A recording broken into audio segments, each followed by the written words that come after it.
The reading is from Jonah chapter 1, verses 1 to 10, from the Good News translation.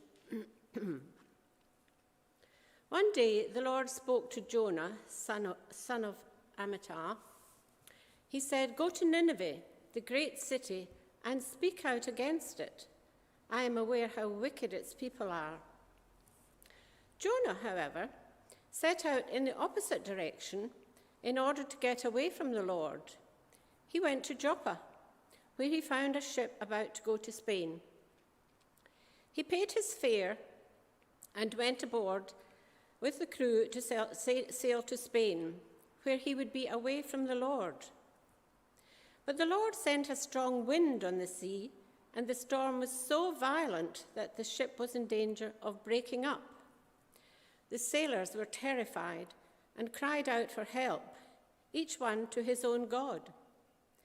Then, in order to lessen the danger, they threw the cargo overboard. Meanwhile, Jonah had gone below and was lying in the ship's hold, sound asleep. The captain found him there and said to him, "What are you doing asleep? Get up and pray to your God for help.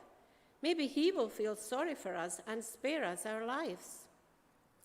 The sailors said to each other, "Let's draw lots and find out who is to blame for getting us into this danger." They did so, and Jonah's name was drawn. So they said to him, "Now then, tell us, who is to blame for this? What are you doing here?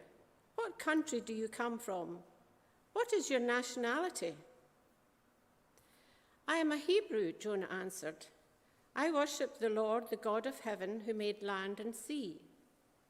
Jonah went on to tell him that he was running away from the Lord.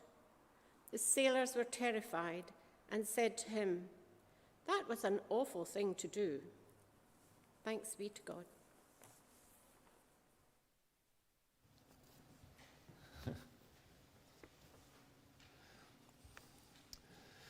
Read on to find out what happens.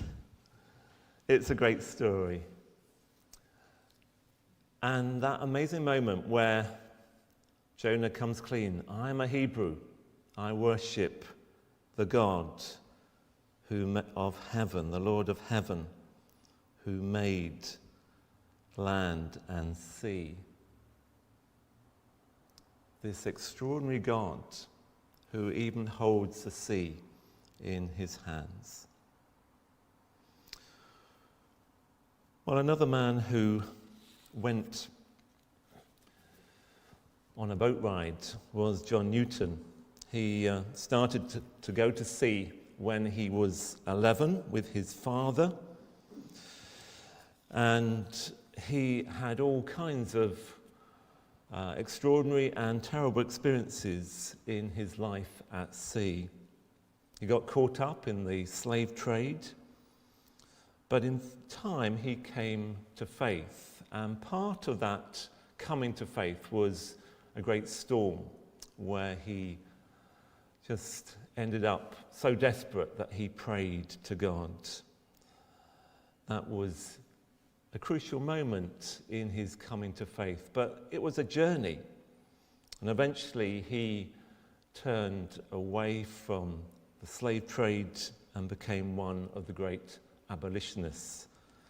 He wrote of the stain that the slave trade placed on our national character. "A business at which my heart now shudders," he wrote. Now, among the powerful hymns he wrote was the great hymn "Amazing Grace," which has become treasured by Christians of all races and backgrounds and situations.